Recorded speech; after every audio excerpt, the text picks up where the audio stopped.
episod kali ini, aku akan bawa korang ke salah satu bangunan ikon legend di Alustar, iaitu Masjid Zahir. Masjid Zahir ini juga antara masjid tertua di Kedah dan masih aktif sampai sekarang. Bukan sekadar tempat ibadah, tapi simbol sejarah negeri. Ciri seni bina Masjid Zahir ini mempunyai pengaruh Timur Tengah dan India dengan berlatar belakangkan tulisan-tulisan khat dan juga 5 kubah yang melambangkan 5 rukun Islam.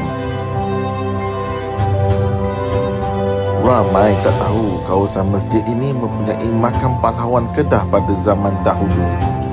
Jadi bila kita datang sini untuk umat Islam beribadah, malah kita dapat menghayati seni bina dan memperingati jejak perjuangan.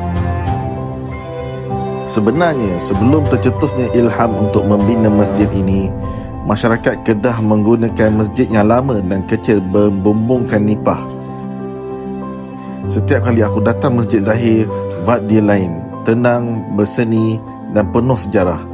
Memang tempat wajib singgah kalau korang ke Alustar.